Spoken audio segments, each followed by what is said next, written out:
Assalamualaikum warahmatullahi wabarakatuh. Bismillahirrahmanirrahim. Alhamdulillahi rabbil alamin. Wassalatu wassalamu ala asyrafil anbiya'i wal mursalin wa ala alihi wa sahbihi ajma'in, amma ba'd. Para pemirsa yang budiman dimanapun Anda berada, selamat berjumpa kembali dalam kuliah Ramadan dengan tema asal usul manusia. Ada 3 pertanyaan mendasar yang jika kita pahami dan jika kita renungi, maka hal itu akan menjadikan hidup kita lebih baik. Yang pertama, min aina. Yang kedua, limadza. Dan yang ketiga adalah ila aina. Min aina, dari mana engkau berasal. Kemudian yang kedua, limadza jita, untuk apa kau dihadirkan di atas bumi ini. Dan yang ketiga adalah ila aina satadhhab, dan kemana engkau akan pergi setelah hidup di dunia ini. Pertanyaan yang pertama, min aina, dari mana engkau berasal. Jika kita pahami betul dari mana kita berasal dan kita mengetahui betul kita berasal dari setetes air yang hina, kita berasal dari sesuatu yang hina, maka tidak ada pantas-pantasnya, tidak patut sama sekali seorang manusia menyombongkan diri. Sayyidina Ali mengatakan, "Ma libni Adam wal fakhri awwaluhu nutfah wa akhiruhu jifah wa la yarzuqu nafsahu wa la yadfa'u hadfahu." Apa yang bisa disombongkan oleh anak Adam? Awaluhu nutfah, awalnya adalah air yang hina. Kemudian akhirnya adalah jifah, bangkai. Dia tidak mampu untuk memberikan rezeki bagi dirinya, dan dia tidak mampu pula untuk menolak kematian dari dirinya. Yang patut bersombong hanyalah Allah Subhanahu wa ta'ala. Sebagaimana dalam sebuah hadis qudsi, Allah menyebutkan, "Al-'izzu izari wal kibriya'u ridai, faman naza'ani wahidan minhuma faqad 'adzabtuhu." Rawahu Muslim. Kemuliaan, keagungan adalah pakaianku dan kesombongan adalah selendangku.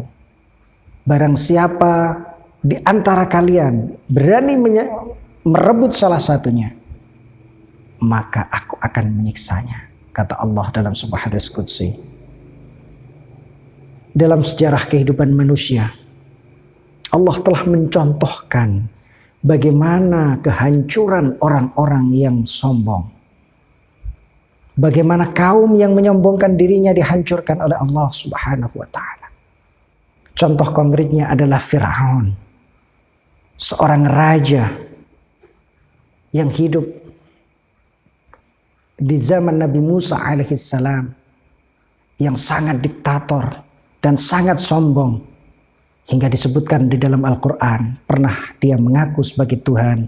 Faqala ana rabbukumul a'la. Dia mengatakan bahwa dirinya adalah Tuhan yang mulia. Maka Allah tenggelamkan Fir'aun dan kesombongan itu di Laut Merah. Ia tidak mampu menyelamatkan dirinya. Ia tidak mampu menyelamatkan jiwanya. Itulah contoh manusia yang sombong walaupun dia seorang raja. Sampai sekarang jasad Fir'aun masih diabadikan di Museum Nasional Mesir yang terletak di Tahrir Square. Di sana ada ruangan khusus yang berisikan 11 mumi yang disebut dengan Royal Mummy Room, dan disitulah ditemukan jasad Fir'aun yang hidup di zaman Nabi Allah Musa alaihissalam dan ditenggelamkan oleh Allah di Laut Merah, yaitu Ramses II. Sengaja jasad ini diabadikan oleh Allah sebagai pelajaran orang-orang yang setelahnya.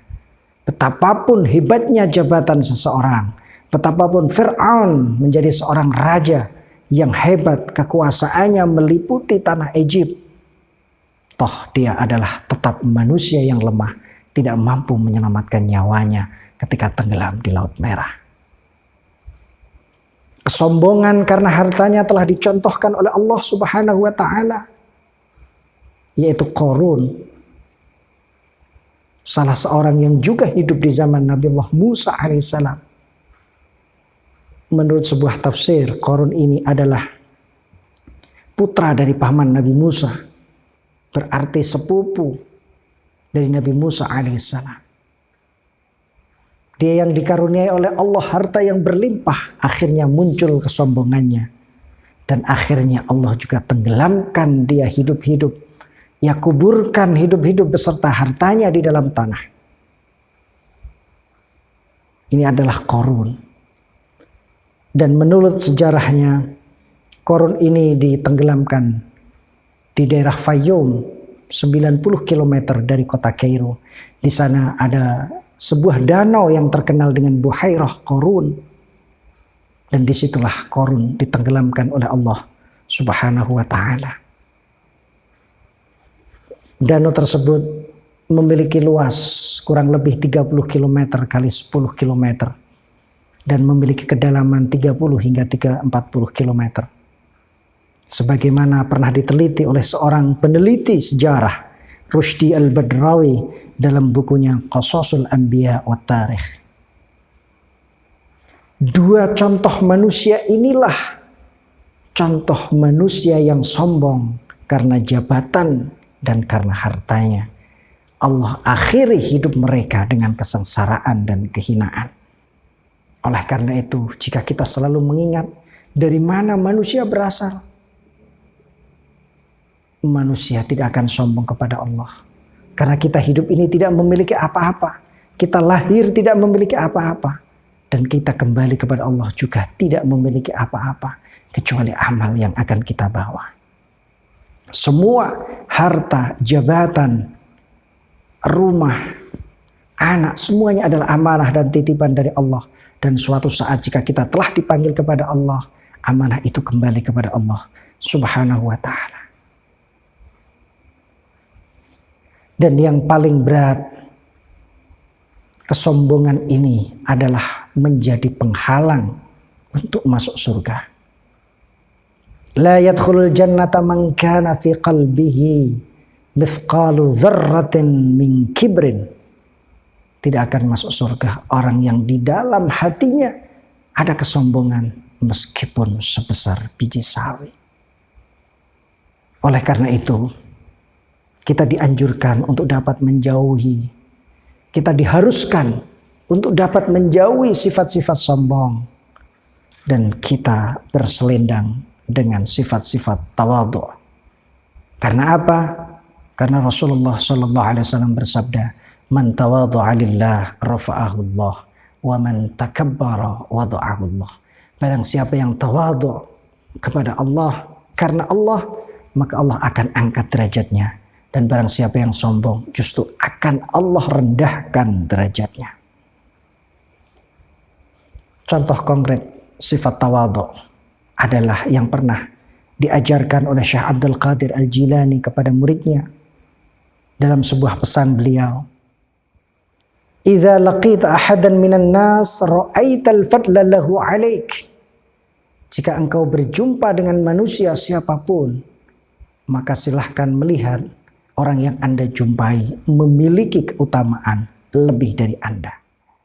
Sehingga saat engkau berjumpa dengan seorang anak kecil, maka engkau harus merasa anak kecil itu lebih baik daripada saya. Karena apa? Hadza lam ya'sillah wa ana qad asaituhu. Anak kecil itu belum bermaksiat kepada Allah, sementara aku sudah bermaksiat. Dan jika kita berjumpa, dan jika kamu berjumpa, kata Syekh Abdul Qadir Al-Jilani, dengan orang yang lebih tua, maka engkau mengatakan, orang ini sudah menyembah Allah sebelum saya. Tentu dia lebih baik daripada saya. Jika engkau bertemu dengan orang alim, kata Syekh Abdul Qadir Al-Jilani, maka katakan, orang ini diberikan keistimewaan oleh Allah. Orang ini beramal dengan ilmunya. Orang ini mengetahui apa yang tidak saya ketahui. Orang ini lebih baik daripada aku.